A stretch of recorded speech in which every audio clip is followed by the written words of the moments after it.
여러분, 안녕하세요. 오늘은 제가 정말 아끼고 사랑하는 책 한 권을 들고 왔습니다.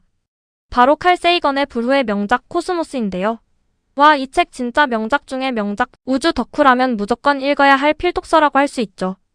혹시 코스모스라는 제목만 듣고 그거 다큐멘터리 아니었나? 라고 생각하신 분들 계실 거예요. 맞습니다. 1980년대에 엄청난 인기를 끌었던 다큐멘터리의 원작이 바로 이 책이에요. 다큐멘터리도 정말 훌륭하지만 책으로 읽는 코스모스는 또 다른 감동과 깨달음을 선사한답니다. 오늘은 제가 이 위대한 책 코스모스에 대한 깊이 있는 리뷰를 아주 재밌고 캐주얼하게 풀어보려고 해요. 이 책이 대체 어떤 내용인지, 왜 그렇게 많은 사람들이 인생책으로 꼽는지, 그리고 과연 어떤 매력이 숨어있는지 지금부터 저와 함께 떠나볼까요? 우주를 향한 환상적인 여정 지금 시작합니다. 칼 세이건, 이 이름만 들어도 가슴이 웅장해지는 분이죠. 그는 단순한 천문학자가 아니었어요. 우주를 사랑하고 그 사랑을 세상 모든 사람들과 나누고 싶어 했던 진정한 과학 커뮤니케이터였습니다. 그의 목소리에는 우주에 대한 경외심과 인류에 대한 따뜻한 애정이 가득 담겨 있었죠. 코스모스는 바로 그런 칼 세이건의 정신이 고스란히 녹아있는 작품이에요. 이 책은 단순히 우주의 현상이나 과학적 지식을 나열하는 데 그치지 않아요. 오히려 우주를 통해 우리가 누구인지, 어디서 왔는지, 그리고 어디로 가고 있는지를 끊임없이 질문하게 만들죠. 와, 정말 생각만 해도 소름 돋지 않나요? 우리가 살아가는 이 행성, 이 우주 속에서 우리의 존재가 얼마나 경이로운지 다시 한번 깨닫게 되는 책이랄까요? 단순히 별들의 움직임을 설명하는 것을 넘어 우리의 근원과 미래를 사색하게 만드는 그야말로 우주적 통찰력을 제공하는 책이라고 할 수 있습니다. 칼 세이건은 우주를 통해 인간의 본질을 탐구하고자 했고 독자들에게도 그 질문에 동참하라고 끊임없이 손짓합니다. 그래서인지 이 책은 읽을 때마다 새로운 감동과 깨달음을 선사하며 마치 우주 그 자체처럼 무한한 영감을 줍니다. 코스모스는 방대한 내용을 담고 있지만 칼 세이건 특유의 유려하고 시적인 문체 덕분에 전혀 어렵지 않아요. 오히려 한 편의 서사시를 읽는 듯한 느낌을 줍니다. 마치 옆에서 칼 세이건이 직접 우주 이야기를 들려주는 것 같달까요? 그는 복잡한 과학 개념도 너무나 쉽게 설명해서 과학에 문외한인 사람들도 재미있게 읽을 수 있게 만들어요. 이게 바로 칼 세이건의 엄청난 능력이죠. 예를 들어 우주의 크기를 설명할 때도 단순히 숫자만 나열하는 게 아니라 우리가 상상할 수 있는 범위 안에서 비유를 들어가며 설명해주기 때문에 훨씬 이해하기 쉽고 또 머릿속에 그림이 그려진답니다. 오, 진짜 이건 칼 세이건만이 할 수 있는 설명 방식이라고요. 그의 언어는 마치 밤하늘의 별처럼 반짝이며 우리의 상상력을 자극하고 미지의 세계로 우리를 이끌어갑니다. 과학적 사실을 시적으로 표현하는 그의 능력은 정말 타의 추종을 불허하죠. 그래서 이 책은 단순히 지식을 전달하는 것을 넘어 독자들에게 감성적인 울림을 주고 과학에 대한 새로운 시각을 열어주는 역할을 합니다. 과학이 이렇게 아름다울 수 있다는 것을 코스모스를 통해 비로소 깨닫게 될 거예요. 목차. 한국어판 서문 칼 세이건의 빈 의자. 머리말. 챕터 1 코스모스의 바닷가에서. 챕터 2 우주 생명의 부가. 챕터 3 지상과 천상의 하모니. 챕터 4 천국과 지옥. 챕터 5 붉은 행성을 위한 블루스. 챕터 6 여행자가 들려준 이야기. 챕터 7 밤하늘의 등뼈. 챕터 8 시간과 공간을 가르는 여행. 챕터 9 별들의 삶과 죽음. 챕터 10 영혼의 벼랑 끝. 챕터 11 미래로 띄운 편지. 챕터 12 은하 대백과사전. 챕터 13 누가 우리 지구를 대변해줄까. 감사의 말부록 1부록 2 참고 문헌. 옴기니 후기 특별판을 펴내며 찾아보기. 이 책에 대하여 우주의 기원과 신비가 이 책 한 권에 담겨 있다. 우리도 코스모스의 일부이다. 이것은 결코 시적 수사가 아니다. 인간과 우주는 가장 근본적인 의미에서 연결돼 있다. 인류는 코스모스에서 태어났으며 인류의 장차 운명도 코스모스와 깊게 관련돼 있다. 인류 진화의 역사에 있었던 대사건들 뿐 아니라 아주 사소하고 하찮은 일들까지도 따지고 보면 하나같이 우리를 둘러싼 우주의 기원에 그 뿌리가 닿아 있다. 독자들은 이 책에서 우주적 관점에서 본 인간의 본질과 만나게 될 것이다. 본문에서 우리가 지구 생명의 본질을 알려고 노력하고 외계 생물의 존재를 확인하려고 애쓰는 것은 실은 하나의 질문을 해결하기 위한 두 개의 방편이다. 그 질문은 바로 우리는 과연 누구란 말인가? 이다. 본문에서 1980년에 한 판이 출간된 이래 영업판만 600만 부가 팔리고 뉴욕타임스 베스트셀러 목록에 70주 연속 실린 이 책은 역사상 가장 많이 읽힌 과학책이자 시대와 국경을 뛰어넘어 우주 탐험의 희망을 심어준 교양서의 걸작으로 평가받아왔다. 현대 천문학을 대표하는 저명한 과학자인 칼 세이건은 이 책에서 사람들의 상상력을 사로잡고 난해한 개념을 명쾌하게 해설하는 놀라운 능력을 마음껏 발휘한다. 그는 에라토스테네스, 데모크리토스, 히파티아, 케플러, 갈릴레오, 뉴턴, 다윈 같은 과학의 탐험가들이 개척해 놓은 길을 따라가며 과거, 현재, 미래의 과학이 이뤘고 이루고 있으며 앞으로 이룰 성과들을 알기 쉽게 풀이해 들려준다. 그리고 과학의 발전을 심오한 철학적 사색과 엮어 장대한 문명사적 맥락 속에서 코스모스를 탐구한 인간 정신의 발달 과정으로 재조명해낸다. 우주의 탄생, 은하계의 진화, 태양의 삶과 죽음, 우주를 떠돌던 먼지가 의식 있는 생명이 되는 과정, 외계 생명의 존재 문제 등을 250여 컷의 사진 일러스트와 우아한 문체로 흥미롭고 박진감 넘치게 묘사한 이 책을 펼칠 때마다 우리는 무한한 우주의 바다로 여행을 떠나게 된다. 20여 년이 훌쩍 넘은 지금까지도 인터넷 서점 아마존 www, 에머잔, 캄에 120여 개의 서평이 달리는 등 코스모스는 끊임없는 생명력을 가지고 새로운 세대의 독자들과 만나며 그들에게 우주가 인류에게 주는 희망에 대해 이야기하고 있다. 국내에서도 이전판이 절판된 이후 독자들의 재출간 요구가 빗발쳤고 헌책방에 진열되자마자 팔려나가는 등 여러 화제를 만들었다. 이번에 새로운 번역, 새로운 편집으로 선보이는 코스모스는 독자들에게 이러한 열망을 충족시켜줄 뿐만 아니라 세월에 바래지 않는 고전의 향기와 과학적 열정이 주는 즐거움을 선사할 것이다.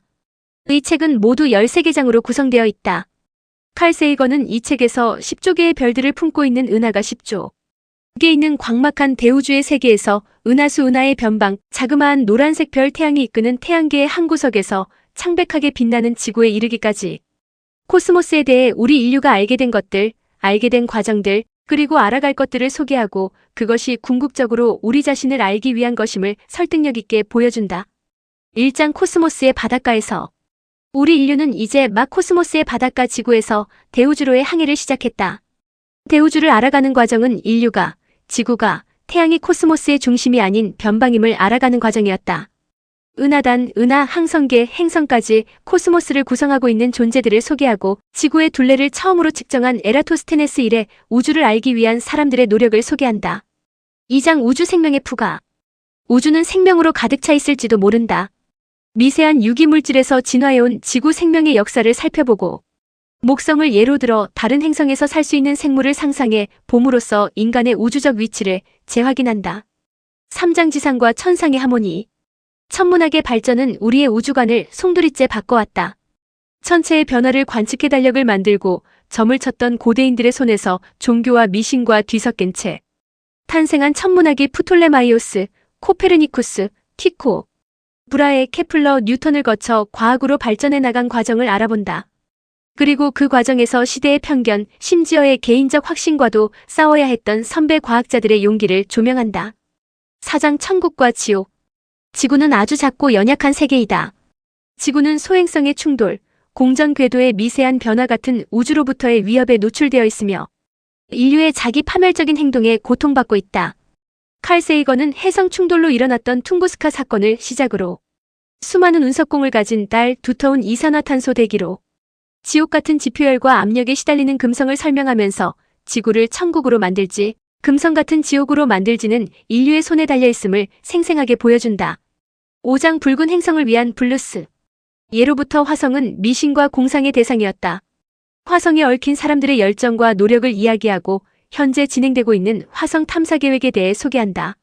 잊혀진 화성 연구가 조반니 스키아파렐리, 퍼시벌 로웰이 불러일으켰던 화성 운하 논쟁을 언급하면서 사람들이 가졌던 화성 탐사의 꿈, 우주 탐험에 대한 동경을 이야기하고 1976년 7월 화성 표면에 착륙의 역사상 처음으로 인류에게 화성 지표면의 영상과 연구 자료를 보내준 바이킹 계획과 화성 생명 탐사 계획에 대해 소개한다. 6장 여행자가 들려준 이야기. 보이저 우주선은 태양계라고 하는 새로운 세계를 개척했다. 결코 돌아오지 않을 방랑자, 보이저호가 인류에게 준 선물, 즉 목성, 토성. 그리고 그 위성들 속에 감춰진 이야기를 들려준다. 또 지구 중심주의, 인류 중심주의에 매몰되어 있던 17세기에 과감하게 세계의 다양성을 주장하고 토성의 고리를 발견하는 등 천문학의 발전에 크게 기여한 크리스티안 하위언스를 소개한다. 7장 밤하늘의 등뼈. 사람들에게 은하수는 무엇이었을까? 사람들은 우주를 어떻게 생각했을까? 인류가 대지 위에 선 이래 가슴속에 품어온 우주관의 역사를 다룬다. 그리고 지금으로부터 2500년 전에게 해.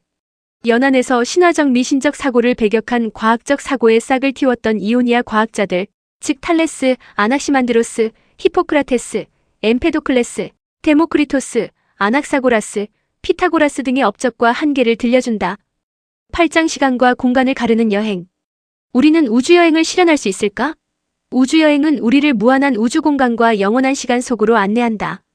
다이달로스 계획, 오리온 계획 같은 항성간 우주여행을 가능하게 해줄 기술과 우주선에 대해 소개하고 우주여행의 지침이 될 상대성 이론에 대해 알아본다. 9장 별들의 삶과 죽음. 별들도 태어나고 자라고 늙고 죽는다. 별들의 삶과 죽음 사이에서 생명이 태어났다. 우리와 여타 생물을 구성하는 물질들은 핵융합 반응이 일어나는 적색 거성, 청색 거성의 중심부에서 만들어졌다. 수십억 년의 삶을 사는 별의 죽음은 수십 년의 인생을 사는 우리의 기원이 되었다. 별의 탄생부터 초신성 폭발을 통한 죽음까지의 일생과 생명의 기원을 연결하는 고리를 추적한다. 10장 영혼의 벼랑 끝. 우주는 고정되어 있지 않다.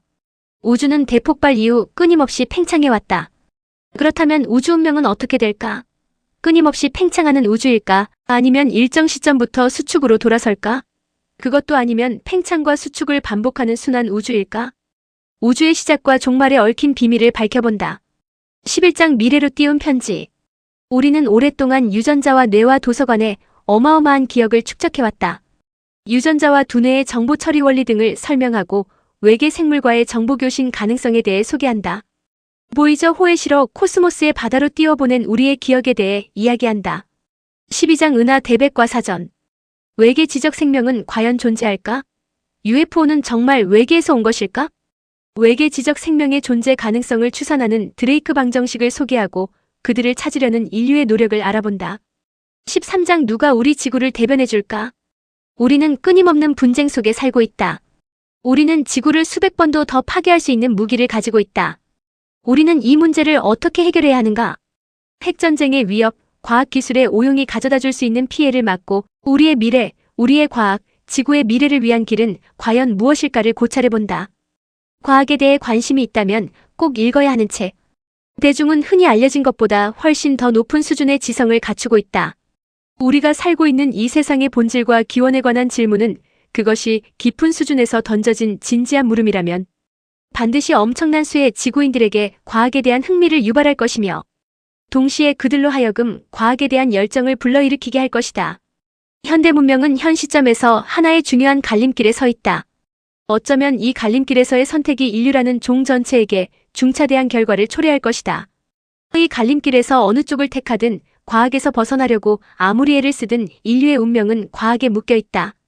과학을 이해하느냐 못하느냐가 우리의 생존 여부를 결정짓는 가장 중요한 요소로 작용할 것이다. 여기에 더해서 과학은 본질적으로 재미있는 것이다. 인류가 자연에 대한 이해에서 기쁨을 얻을 수 있도록 진화해왔기 때문이다. 자연을 좀 더 잘 이해한 자들이 생존에 그만큼 더 유리하다. 그런 의미에서 코스모스의 텔레비전 시리즈와 이 책은 하나의 실험인 셈이다. 이제 이 책이 나온 지 20여 년의 세월이 흘렀다. 코스모스를 읽은 수많은 어린 독자들이 과학의 세계에 뛰어들었고 그들의 연구를 통해 세이건이 상상만 했던 화성 탐사. 로봇은 칼 세이건 기지라는 이름을 가진 패스파인더로 현실이 되었다. 또 우주과학자들은 지구로부터 12억 킬로미터 떨어진 토성의 위성 타이탄의 크리스티안 하위언스의 이름을 딴 호이겐스호를 착륙시켰다. 그리고 보이저 1호는 현재 태양으로부터 135억 킬로미터 떨어진 곳을 항해하면서 이제 막 태양계를 벗어나려 하고 있다. 미국 항공우주국에서는 보이저5를 쏘아 올릴 때 칼 세이건의 제안에 따라 레코드판을 실어보냈다. 11장 참조 그 안에는 지구인들이 외계 생명에게 보내는 메시지가 담겨 있다. 이 모든 것의 출발점에는 코스모스가 있다. 과학과 대중을 만나게 하려 했던 세이건의 실험은 성공을 거두었다. 너무 낙관적인 전망만 아니라면 외계 생명과의 교신에 성공할지도 모른다. 옴기니 홍승수 교수는 이 책을 이렇게 평가한다. 가까운 장래는 아니겠지만 외계 생명의 존재도 언젠가는 밝혀지고 말 것입니다. 그리고 외계를 향한 인류의 끈질긴 외침이 언젠가는 외계 문명과의 교신으로 결실을 맺게 될 것입니다. 그날이 온다면 칼 세이건의 코스모스는 인류 역사를 바꾼 고전 중의 하나로 재평가될 것입니다. 탐험의 욕구는 인간의 본성이다. 우리는 나그네로 시작했으며 나그네로 남아있다. 인류는 우주의 해안에서 충분히 긴 시간을 꿈을 대며 꿈을 키워왔다. 이제야 비로소 별들을 향해 돛을 올릴 준비가 끝난 셈이다. 글 출처교보문고 코스모스 칼세이건저. 이처럼 코스모스는 단순한 과학 서적이 아니라 우리의 존재론적 질문에 답을 던지고 삶의 의미를 찾아가는 여정의 동반자가 되어줄 것입니다. 여러분, 오늘 저의 코스모스 리뷰가 즐거우셨기를 바라며 저는 다음번에 더 흥미로운 책 리뷰로 돌아오겠습니다. 그때까지 모두 코스모스를 읽고 우주적 영감을 얻으시길 바라요. 안녕.